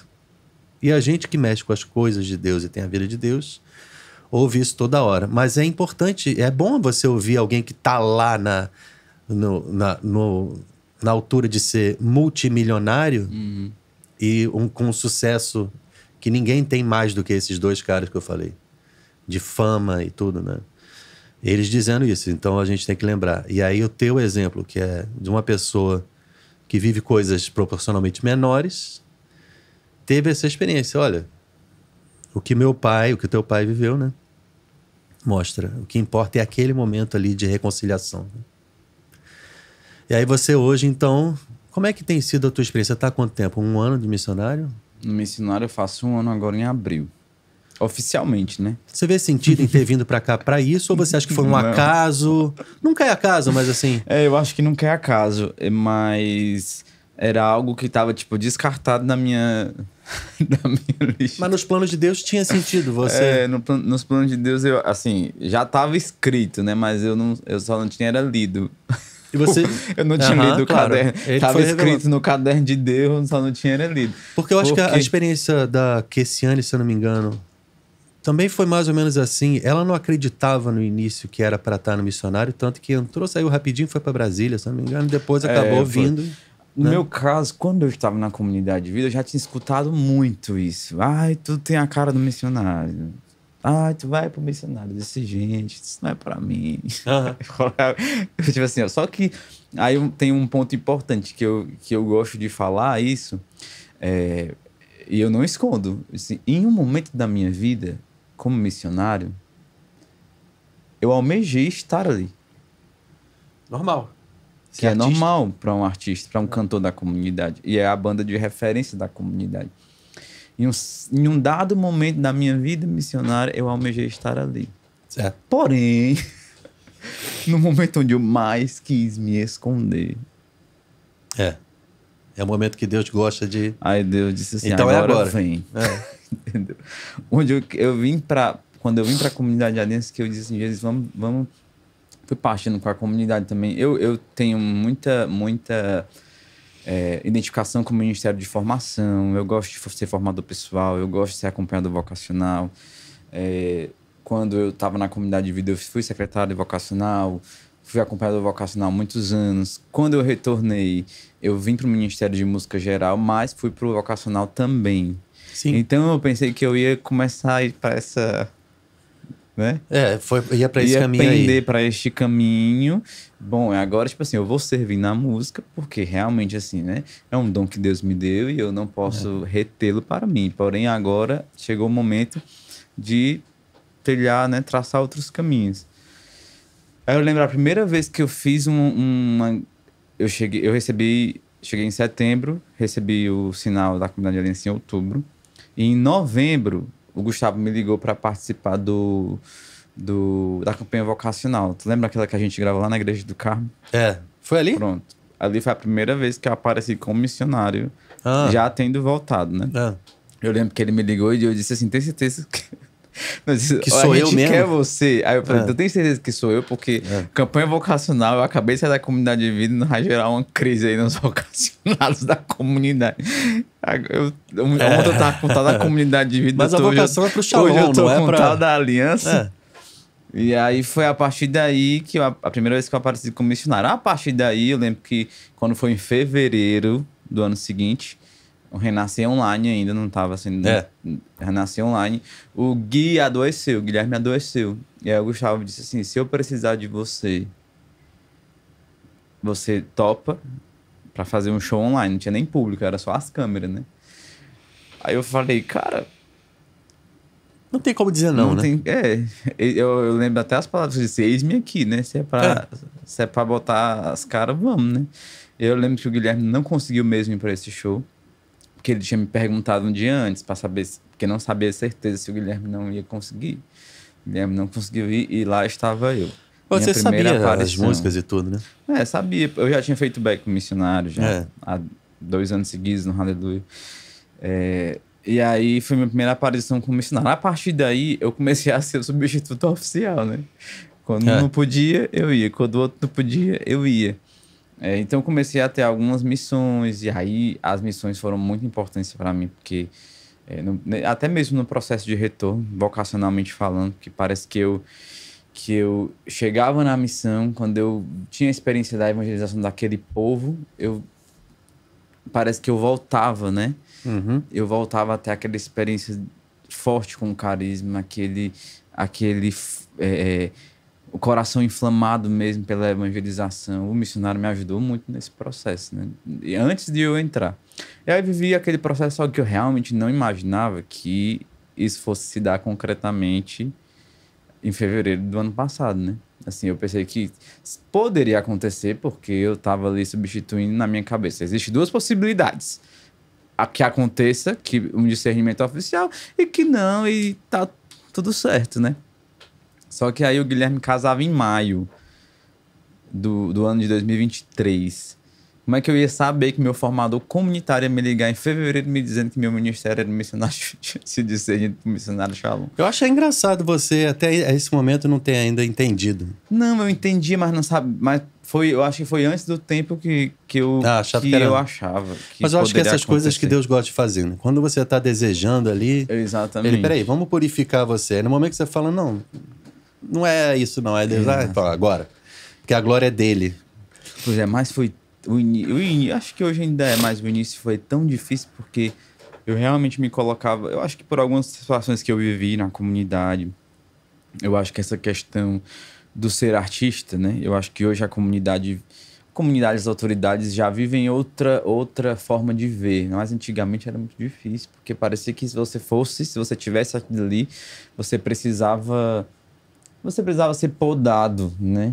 Na sua vontade, entenda, né? Na sua vontade de estar à frente, de aparecer, né? Que na verdade você não... Claro, Que na verdade, dependendo da intenção da pessoa, você não estava aparecendo ali simplesmente por você mesmo. Você fazia aquilo em vista da evangelização. Não, mas não é para ser por si, né? Exatamente. Então precisa desse momento. Quando fui missionário, foi muito difícil para mim, porque era como se, tipo assim, poxa, eu vou precisar me expor, só que ao mesmo tempo eu tinha essa...